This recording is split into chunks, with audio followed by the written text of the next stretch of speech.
Cool. All right, I'm live.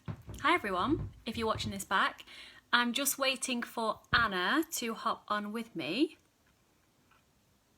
Oh, it's such a beautiful day. The sun is shining. So me and Anna are going to go live together. Second time I've done this, so I'm still a bit of a newbie to this, and Anna's not done it before, but it's going to work. I think Anna's here now. Okay. Bring them on camera. And this should work. It's adding you, Anna. Connecting. Yay! Yes, we made it. Woo! We just have to blag it and Google knows everything. So. But do you see me well, or do I have to do I something? see you, but it looks like you've got like a filter or something, like a green filter. Let me see. Yeah, it's weird because hold on. No. Let me see. Before people join. It's weird. No, I that's the best that I can do. Wait, hold on. Lisa, that's a little better. I don't have any filter, which is, see, that's just my door. Like, I just wanted to show you. It's just probably where I'm sitting. Let me see if I can, if I switch spots a bit. Not here, it's too dark. Oh my. Around there, but obviously you need to be comfortable.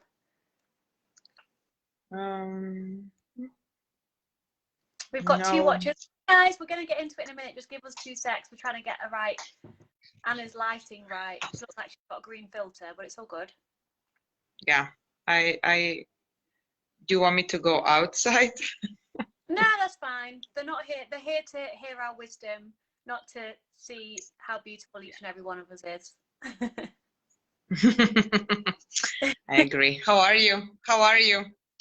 I'm good, thank you. I'm in the UK, so I'm visiting my family, currently in quarantine because you have to do the whole test and all the things, but I'm happy to be here, thank you. What about you? I'm in Tallinn, and we have like the best summer. Like, it's so hot, which is unbelievable. So it's like every minute that it's hot, you're outside. So it's more like beach, swimming pools, yeah, tanning. It's good. Nice. It's good. But here it's like, do you do degrees Celsius or Fahrenheit?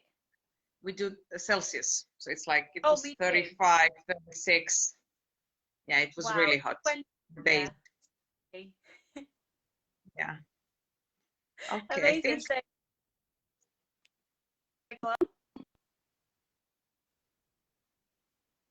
Oh, you froze a little bit. I don't know if it's me or if it's you. You also froze a bit. So. Okay, it may be me. I'm not going to move.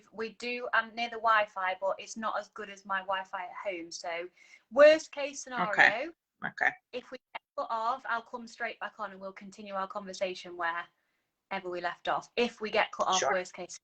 Sure.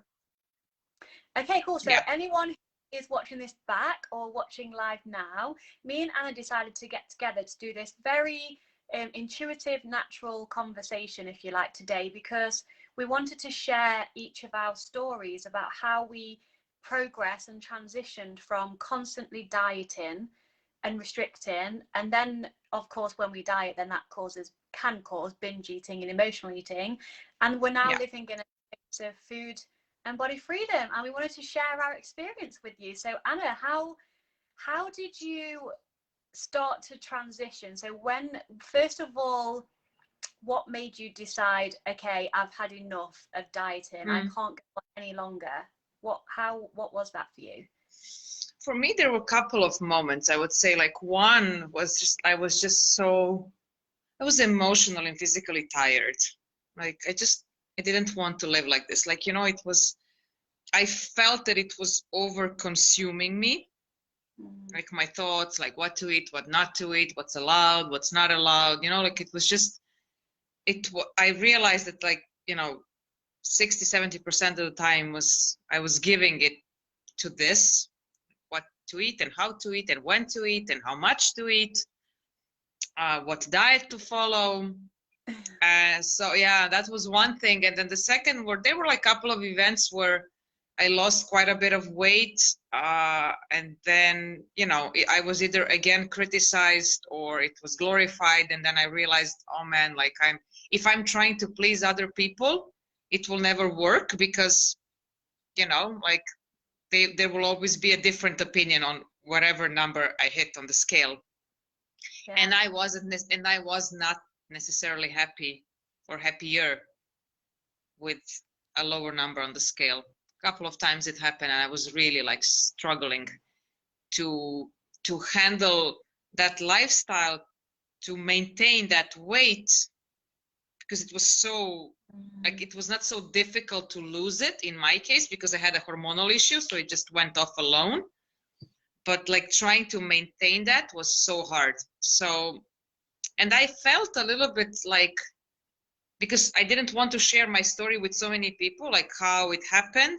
But then I thought like, oh my God, if I gain my weight naturally, you know, back like where I'm supposed to be, how will I explain it?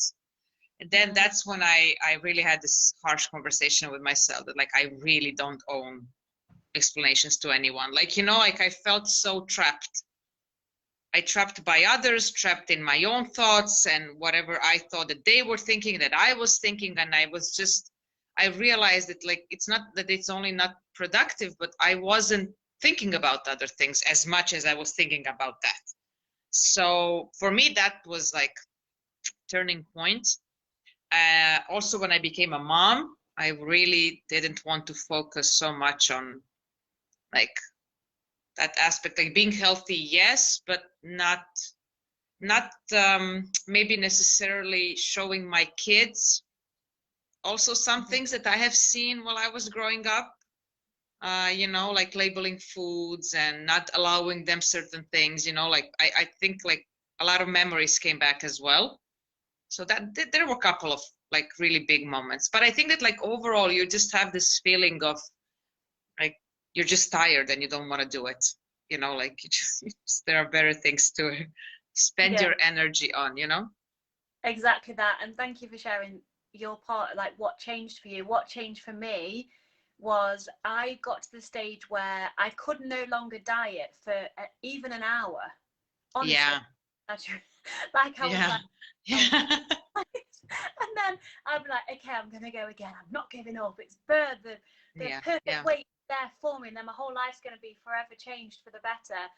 And then when I couldn't stick to a diet even for an hour, and I was watching, it was almost like an out of body experience. I would be watching myself go to the shop purposely to spend £60 on binge food, knowing that I would feel shit during and after, knowing that I would feel worse the next day, doing it on purpose, almost to like self-harm in a strange way. Yeah. I would do that, and there was one point where I was cutting up some brownies. So I had a brownie making business in the Netherlands when I first moved there, ironically. Oh wow.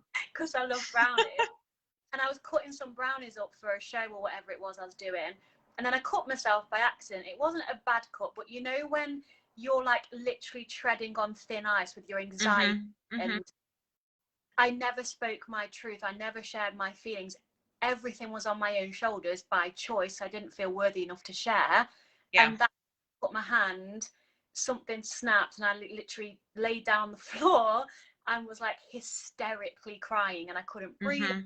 And I remember at that point just kind of saying to the heavens, I mean, I'm not religious, I wasn't spiritual then either, just being like, so I need help. I feel like I'm literally psychotic. I feel like I should be in a mental hospital.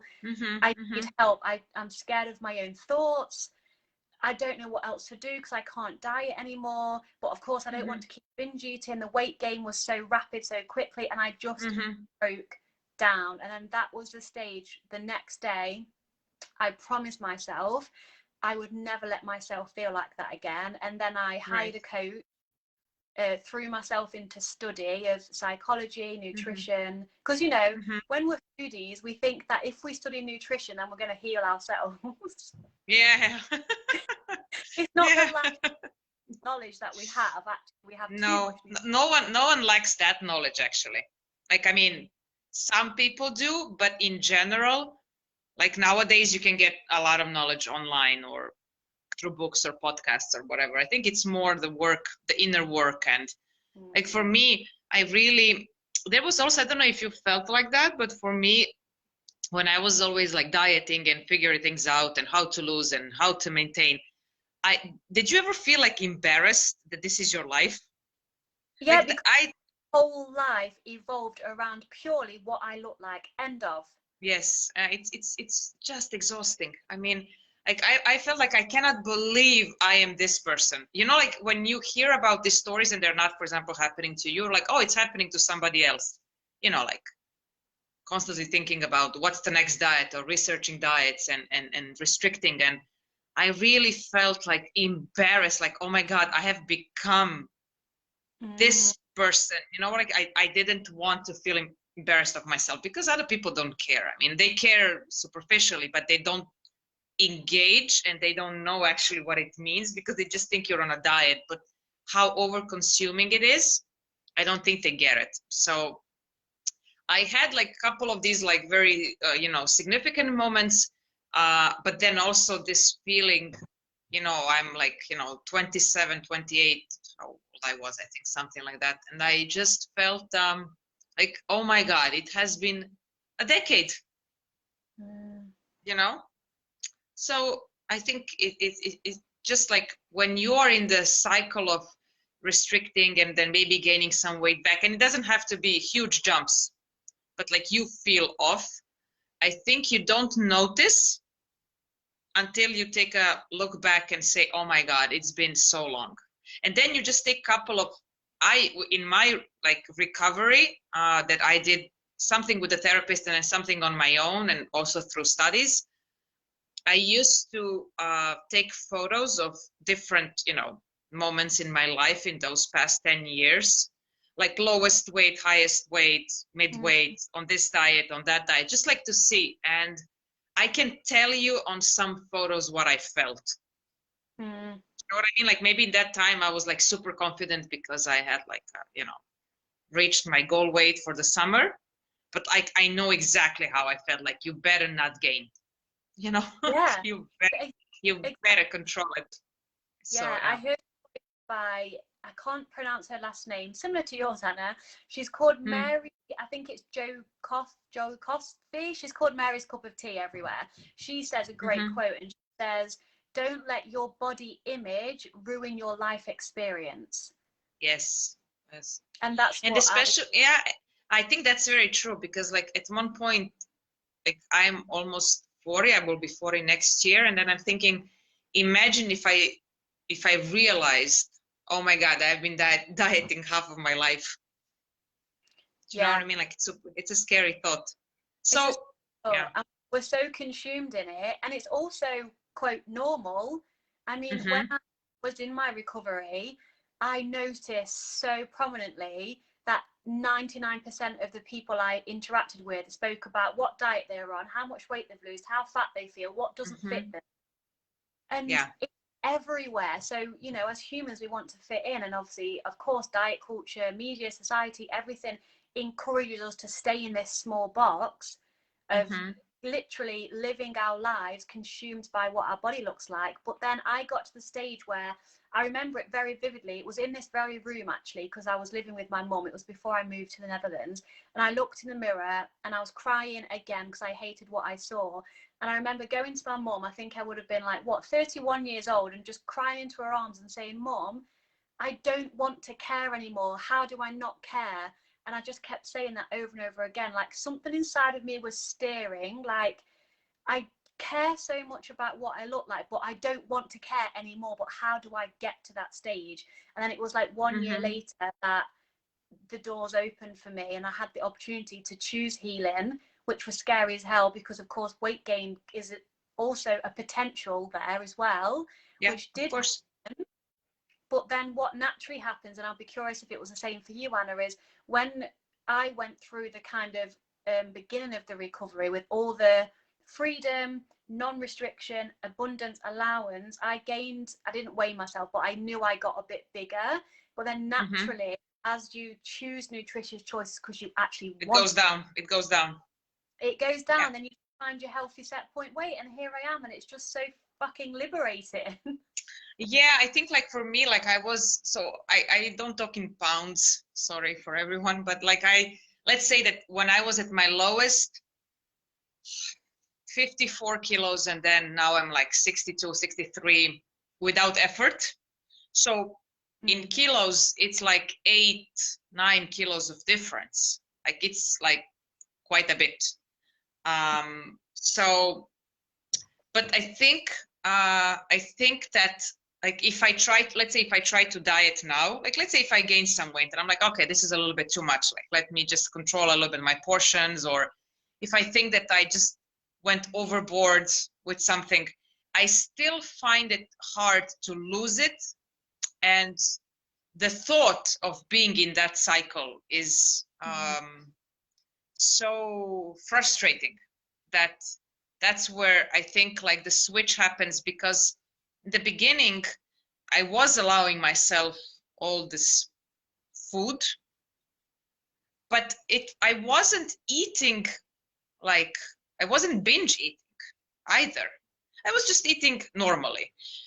But of course, after restriction, whatever normal it is, you will gain some, right? And you will gain where your body feels comfortable. And that's, for me, that's the set point of a couple of kilos up or down, where it's effortless. Like, you know, like if you eat healthy foods with some that are less healthy, it stays more or less the same. It doesn't really go, 20 pounds up, 20 pounds down. There is no fluctuation for years now. You're also right? You're also happier. Yeah, I am happy. I am happy because I don't have to think. Like, if I wake up in the morning, like, I mean, I think that in the beginning, when you are in recovery, it's, for me at least, like, it's obvious you're going to maybe eat a little bit unhealthy, because you have been, because that's what you restrict, right? I mean, all the unhealthy foods you restrict and then you binge on them. But let's say that you're good at restricting, quote unquote good on restricting, then it's kind of like when you decide to end this, you will eventually turn to those foods, but not for a long time.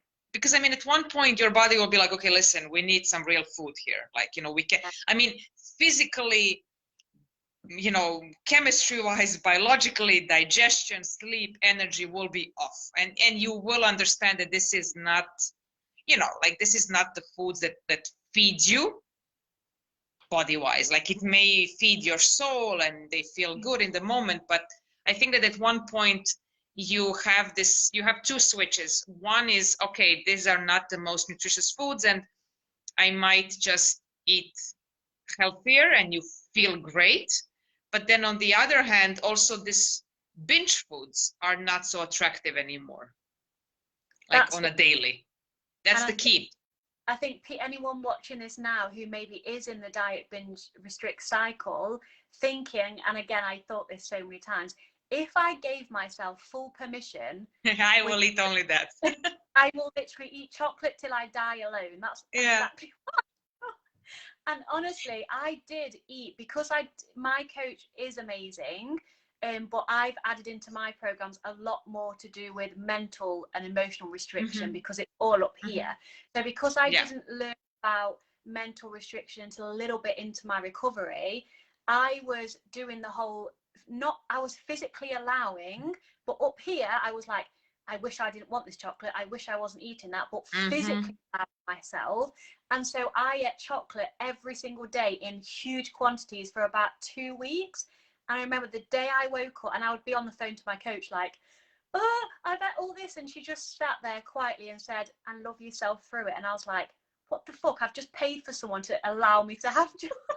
Like, I was so angry, but I practiced loving myself through it. And then lo and behold, the day after, about 2 weeks, I woke up and I was like, oh my God, I think I want a green smoothie for breakfast. Oh my God, what is going on?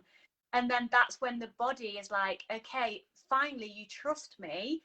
Let's have a conversation. This is what I needed to feel good. Because what I say to my clients, we actually have our body is on our sides, because our body wants to feel good. It wants to naturally.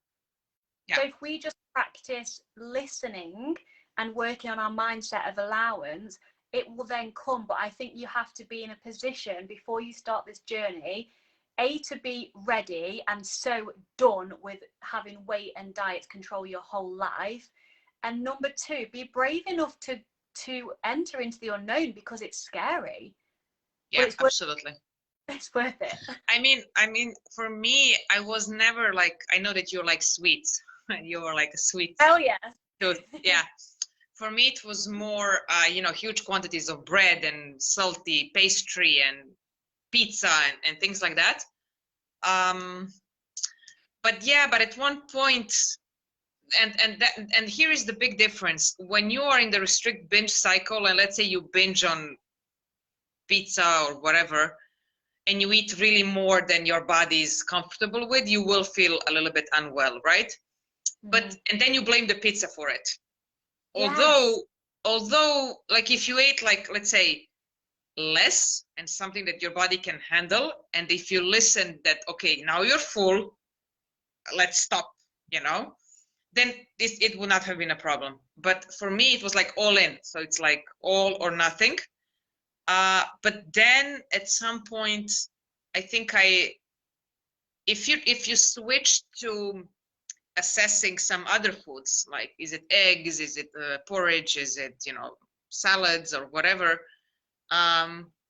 you realize that there is something about feeling good in terms of, like, I am not sluggish, I'm not so full, I don't need a nap, my energy is high. And I think that that's also like a good, muscle memory, because you remember how you feel icky, after binging on something, but then also you remember the other one. You just have to allow yourself. I think that the problem with restricting and binging is that we don't allow anything. Oh, and that's where the trouble is. All out. Yeah, and then you go all out, and then it's the fault of the ice cream. No, it's not. Like, if you had a scoop, it would not be an issue. But if you have one big bucket, then I don't care who you are, you will feel bad afterwards. So exactly that. And it's getting quiet enough to listen to our body's feedback. And as well, like, say if someone's practicing intuitive eating, which is what I encourage but don't only advise, because if someone's practicing intuitive eating and they're eating something that's really delicious, and then they want to eat past fullness purely because they choose to finish it because they like the taste of it, that's okay. It's when we make that bad or wrong, or I've failed at intuitive eating, I'll start again tomorrow, that it's dieting's not an action, it's a state of mind. So we need to own our choices more. So now, I mean, I don't do it very, very rarely. If I choose to eat a whole tub of ice cream, which is very easily done for me because I love ice cream, I don't feel bad about it, because it's like with my clients, I don't care about what they eat, I care about how they feel about what they eat. Right. So I could on the surface look like I'm engaging in diet behaviors, for example, eating a lot of vegetables, having protein shakes because I enjoy them. Outside, that might look diety. I could also have a tub of Ben & Jerry's at night. Either one of those actions are not coming from a diet mentality. They're coming from a place of, I'm a grown-ass woman. What do I decide? Do I choose to have something that my body's going to thank me for in regards to energy, digestion, all of those things? Or do I want to feel a bit full because I want the goddamn ice cream, and own it? Yeah. It's really about exactly. It's not what you eat, because there are so many different eating styles and we don't all enjoy the same things. It's the moral component. Yeah. Right. So and it's the same when you're on a weight loss journey. Let's say that you need to lose weight because your health is jeopardized. And people tell you, oh, you have to enjoy the journey, and others are like, no, I will enjoy when I lose it. I do believe that that's where we make the mistake, because it's what you tell yourself that will make a difference. For example, if now I have an event and I choose what I want to eat. So I have a very good muscle memory of how it feels to overeat because I'm bored. You Yeah. know? So, but you have to be present to have this conversation with yourself. Like, am I really hungry? Am I bored? Am I stressed out? Are these people annoying me? Do I have, no one to talk to and I'm just eating out of, boredom? But this is sometimes the conversations we don't want to have with ourselves. So if you say, oh, I want to have a tub of ice cream, you want it. Like it's a conscious decision, right? Like it's not driven by, I don't want to think about this or that, and I'm just having it to numb something. Exactly that. So for me, that's the only difference that I make. I really don't care if it's ice cream or if it's, sweet potato, whatever your food preference is, but it's more, what are you telling yourself? Do you want it or not want it? And are you present while you're eating it? Because for me, the biggest difference between binging, let's say, on a tube of ice cream and enjoying a tube of ice cream, if you're binging on an ice cream, you're really not present. Like I always say, like it's like you're possessed by an alien. You just eat and thinking about the next scoop and not really enjoying this one. Just binging, like eating. And if you're really enjoying it, then you might be like, okay, I had half. I thought I wanted the full one, but I had half and now I'm okay. There is a difference. With the binge, you have to finish it. You have to be stronger than you. Like, like I may think that I want to have 8 slices of pizza because I'm so hungry. But maybe after 2, I'll be like, you know what? I'm actually okay with 2. Like, let me make a break and assess, am I truly hungry? I think with me, when I would like go on this binge roller coaster, especially because my mom is such a good cook, I know for a fact that I was not enjoying the bite that I was having. I was thinking about the next bite. I think that is really what you've said, because what I do is if I'm eating ice cream, is if it balances okay in the tub, like I'm not going to go out my way completely if I'm enjoying it while I'm watching a movie. But whenever I eat anything, like I've literally just eaten a wholemeal toasted pita bread with tuna mayonnaise and salad. It was delicious. I make an effort to physically put the pita bread down whilst I'm enjoying what's in my mouth. Whereas some people, and I used to do this, like I'm holding it, I'm waiting bye, like why can't I chew faster so that everything will go in? Yeah, that's the biggest difference. And like also I encourage people, this is a really like a mental exercise. I really encourage people to watch themselves from a bird perspective. Do you know what I mean? Like you're looking at yourself, like taking the money, going to the store to buy exclusively foods for the binge, coming home, and then just look at your body language. Like it's ravenous eating, like it's salty, sweet, savory, whatever. Like you're not present in anything. Like you think you're watching TV, you're not. Like you're just getting it in. Just getting it in. So there is no pleasure, there is no enjoyment, there is nothing. And that's where I think there is like a little bit like a switch where you're binging and you're full, but there is food left. You know what I mean? Like you make a small break, you continue, and you continue until it's done. That's the biggest difference between eating up until fullness and binging. With binging, there is really no, like you're like an empty can, like with an empty hole. You just eat and eat and eat. And if you would be like a bird watching yourself, what would you think? It's mindless. It's like you're possessed, because there is no assessment. There is no hunger cues, there is no assessment of emotions, there is no assessment of enjoyment and pleasure with food.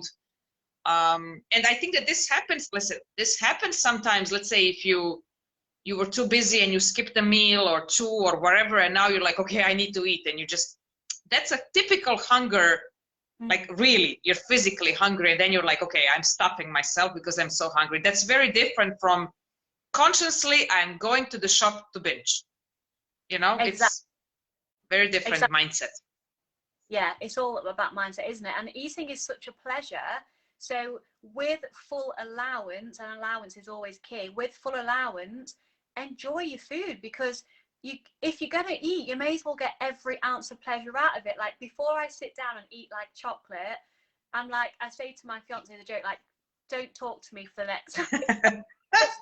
And I sit down and I'm like, and I literally, it's like a ritual. I take a deep breath and I get relaxed, and I like smell it, and I'm like, oh, it smells so good. And I'm basically like with the chocolate, not in a romantic way, but it kind of could look romantic if someone was on looking in. But I'm enjoying every single bit. And the thing is, when we practice being mindful and present, no matter how much you love something, like I love chocolate, if when you've had enough, that bite won't be as pleasurable as that first bite. No. So it's noticing that, and also knowing that if I want it again in 10 minutes, I can just go and get it. If I want it again tomorrow, just because it's Monday, I can still eat chocolate on a Monday. Yeah. Something magical happens, doesn't it? I think also like, I think also like if you are in the restrict cycle and then, you know, binging or waiting for the night to eat and then really not eating anything throughout the day and saving your calories for the evening or saving your calories for the weekend, because again, on a Monday you can start over. I think that this is just an obvious thing where the restricted part takes you to binge so much, because of course none of these foods will be allowed. So it's almost like I heard quite a bit of times how people say, like, I'm saying goodbye to my favorite foods. It's like a funeral for the food. Yeah. Because, you know, like I'm burying it, like I will not ever have it again. You know, and it's usually, of course, some foods that are highly palatable, that are pleasurable. It's not, they're not saying goodbye to a carrot, you know, but it's, but it's like, oh, I'm saying goodbye to the bread and the butter and the pretzels and the ice cream and the chips and so the quantities are, I mean, for their bodies, these quantities are actually not normal. So you just choose a feast day. If you took every single of these foods and spread out in the week, there would be no difference in your body. Zero difference, actually. Like if you took this 1,000 calories or whatever, and you put, you know, 150, let's say, to be kind of precise, each day, there will be zero difference. Because, you know, maybe if you ate that, you will not eat something else because it balances itself out. And you would not feel the need to binge because, okay, today I had chips, tomorrow I have ice cream, you know, and the next day I will have a pizza, and the next day I will have a brownie. And this will not add up. But if you take all of them on a Sunday evening, then you become physically unwell. And then you might actually look yourself in the mirror and notice, quote unquote, the change, which is just like a natural reaction that you have a food belly, and then feel disgusted with yourself. Yeah, it's a food belly and a food baby and whatever they call it. But like but that's a normal reaction, right? So I think that this is, for me, that was key to allow myself and to also know myself. I think this is maybe like the next step. Because I allow myself foods, but I know what feels good at this point. Like I have done this for so many years, you know, like I know my body so well. I was so, you know, anal about it to wear, you know, a blood sugar, like a glucose meter, to understand my body, to do analysis, just to have it as an information. Like, how do I react with carbs? How do I react with protein? How do I react with both of them together in the morning, in the afternoon, just to understand why do I feel, for example, after some foods, the urge to eat more, and after some, I feel so satiated. Like, what's happening? I wanted to understand because I felt the difference. And then that's how I started also organizing my meals, that like I feel, personally, I feel much better with quite a bit of fat in my diet, which I avoided like the plague for years. Like, and then I just felt like, oh, I need that good dietary fat in my diet, and I need loads of protein also, because that keeps me kind of full and satiated. And I think it comes, I don't know about you, but for me, it comes from this diet mentality where they tell you like, oh, eat 6 small meals a day. And they are really so small that like when you have breakfast, you're starving until the snack. Exactly. Which is always an apple, with a tablespoon of peanut butter or carrots with hummus. Like it's always the same thing. But like, but you are starved. It's ridiculous. So for me, I think that now when I allowed myself to, for example, eat fat, let's say that was a big one for me. Mm-hmm. Avocados, olives, nut butters, all the nuts and seeds, cheese.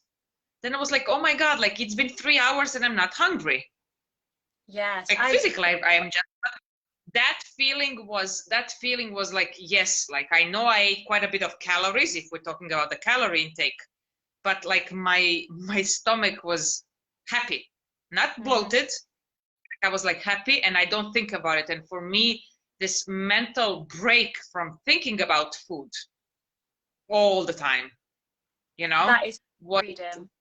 so freeing. It was so freeing because before, of course, like if you know that you can have 200 calories, then you're like, okay, you really plan it properly, you know, like you're planning yourself for this small meal. And I think that this is why everything kind of falls into place.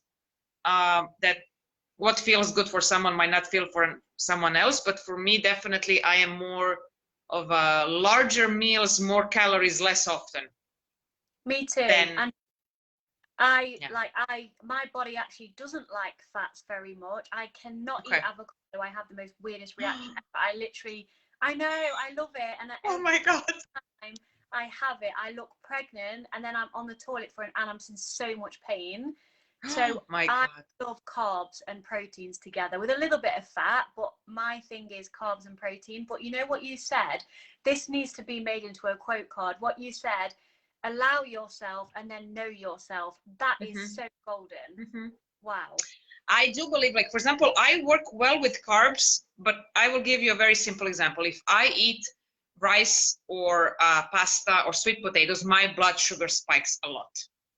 And that's not and that is something that I understood when I was doing my testing, because I could never understand how can people have one small bowl of rice? Like, why do I need 3? And actually my blood sugar was just spiking so high, and you know, I had to maintain it somehow. So I had to eat more and more and more. So, but it doesn't mean that I will never have rice. It's just an information that I need to put something with the rice to keep my blood sugar stable. So I work well with protein and fat, and then, but nothing too high, nothing too crazy, but just like more that, and then have tons of vegetables and salads rather than grains and, you know, things like that, like beans. These things don't work so well for me. Also, taste-wise, I'm not a big fan. But again, you see, when I was dieting, I was like bean salad and rice, brown rice, like everything that actually I feel now is not really working for me. So I really was a little bit brainwashed in that sense to follow someone else's guidelines. Just because, you know, like either the calorie count was good or it was the latest diet or something like that. But for me, like I was avoiding some things that now I'm just like eating on a daily. So that took a little bit of time to accept that, you know, like I like to cook with olive oil or whatever, put olive oil on top of my salad, and I need butter and I need cheese, and, you know, it took some time to accept these things because I was really against anything which would be fattening. Yeah, it's about getting to know yourself, isn't it? And I want to be mindful of your time, because I know you're busy, but I would like to just ask you, and then I'll share mine next. What's the biggest thing that you've learned in your journey that has had the most impact on your food freedom, do you think? What have I learned? The biggest thing that's had an impact on you and your recovery. The biggest impact in my recovery.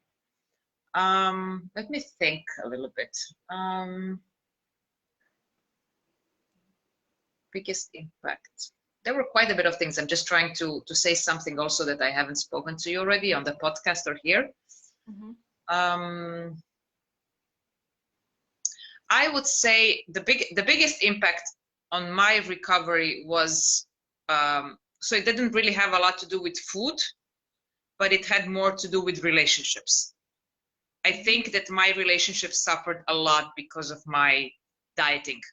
I really do believe that. Romantic and friendships and family relationships. I didn't like spending time with people who wouldn't understand me, quote unquote. Or I would, you know, not enjoy every meal with my boyfriend, or I was criticized by my family and I didn't like to spend time with them either. So like for me, like one part was like allowing myself and getting to know myself, and then studying and learning and experimenting, and that's like one part of it. The other part was really getting to kind of, let's say, understand that like this whole vicious cycle where I'm in is not only impacting me. You know, when I started to get super lonely, you know, some people say like, oh, I'm so happy with my, you know, like not happy, but like wrong word, but I am so kind of connected to my eating disorder. It's like a companion.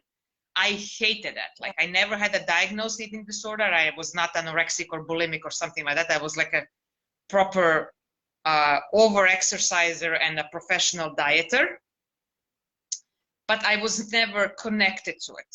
I hated it. That's why I was telling you in the beginning, I felt embarrassed that this is actually me. And I think that that loneliness connected to the embarrassment were the pivotal moments. Because I realized, oh my God, I am all alone. Like no one will understand this. No one wants to be with a person who is like this. You know, I am so sensitive about whatever people are saying. It affects me. It's not good. So for me, it wasn't really, and this is why I always focus on the mindset also with the clients, because for me comes later, but you don't live in a bubble. Do you know what I mean? Like you go to work or to school and you have relationships and family, and everything was suffering because of this. In my mind, in their mind, I have no idea what they were thinking. I mean, they were just saying things, but how I was viewing, you know, the relationships, it's not what I wanted.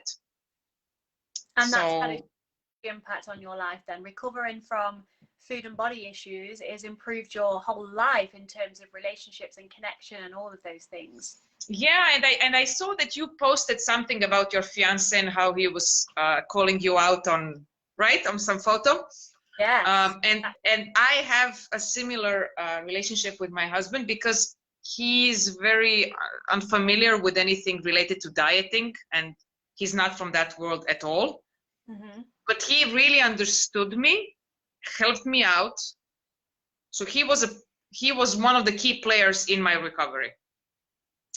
Like to kind of, you know, be there for me and not necessarily say the wrong or the right things, but just I needed to understand that there is a possibility to have a good relationship with food, and that it will translate to good relationships with others as well. So it kind of went hand in hand, you know. So yeah. So what was it for you? For me, it was quite a simple one, but very profound. It was, I've learned how to trust myself, and that's not just my body with telling me what she wants to eat. That's with making decisions around my business, making decisions in relationships, anything that I have to come to myself. Because I used to ask my mum everything. Like, I speak to my mum, what do you think? Which is nice to get an opinion from someone you love, of course, because I respect that. But I could never make a decision outside of what to eat, what I was going to wear, whether I was going to break up with my boyfriend or not. I had to ask my mum first to see what she thought. And I didn't trust myself in any way, shape or form. And so on my journey of recovery in food and body freedom, I had to learn how to trust myself, regardless of what diet culture was saying, regardless of what my fiance was saying, kind of looking at me and doing his best not to judge when I'm eating a lot of chocolate and I'm saying, look, I need to do this because I need to allow. And he was so good. He was very open with it all. But I had to just trust me, regardless of what was going on around me. And to have that skill now to trust myself is life-changing with everything, because all we need to do is follow our heart and do what feels right. Especially if it feels right and scary, then definitely go and do that. Yeah, that's true. Yeah, I agree with that one. I think also, like, if you work with clients who have been, you know, chronic dieters for decades, this sentence, trust yourself, is so hard, because they have been either reading or following someone else's guidelines for so long. What to eat and how to eat and when to eat and how much to eat, like all four of it, right? That it's like, if you ask them, you know, like in that movie with Julia Roberts, like, what kind of eggs you like, they don't know. because they don't know. They just make what they have been told to make or told to eat. I think that this is this trial and error that I have been through, and you have been through it as well, where like one is you allow yourself, and then when you're like, okay, if I cannot eat chocolate because I really don't feel good with it every day, what should I eat? Then you need to start experimenting different foods. And then of course, like you might get inspired by some recipes or some bloggers or whatever, it doesn't matter, or your own cultural cuisine. But that's when you start getting to know yourself actually, and be like, okay, getting to know yourself. Getting to know yourself, like, because I mean, like there is a reason why there are so many, not diets, but like eating styles, because we don't fit all of us into the same category. So I think that if there is an advice, it will be really to like allow yourself certain foods, then get to know yourself, and then even when you get to know yourself, from time to time allow yourself the same foods that you were restricting, because of that whole restrict binge cycle. I think, you know, like I don't really believe in eating you know, let's say clean all the time, because I think that that's not only an issue in your own home, but again, we are social people, you know, you have events and parties and so on and so forth, and it will really allow you to have that aspect of your life as well. Yeah, it's to find your own balance. And you know, balance for me, early recovery was eating a lot of chocolate, and that felt balanced to me. I needed to do that at the time. Now balance to me is honestly choosing nourishing food because I honestly want to, which I never thought would be possible. But then like my mum's just made some fresh scones and she's got clotted cream and jam. Am I going to enjoy some? Hell yeah, because you know, I love that, but I don't need to eat 10 of them. I'll probably have one or two. Yeah, exactly. So, and you will not notice anything, and you will even forget about it tomorrow. But you cannot forget a binge of 2,000 calories in an evening. You cannot, because it's physically in your stomach, you know? So exactly. And before, I mean, I hope these numbers don't trigger anyone, but I used to count up a few times my binge nights, and they were 15,000 calories in one evening regularly. Yeah, that's quite a bit. That's quite a bit. So that's quite a lot. But I mean, yeah, it's not to trigger. It's not really to trigger anyone. It's just to understand that if you, for example, have such a big amount of food, the reaction of your body is actually quite normal. Exactly. Your body's what you do. Yeah.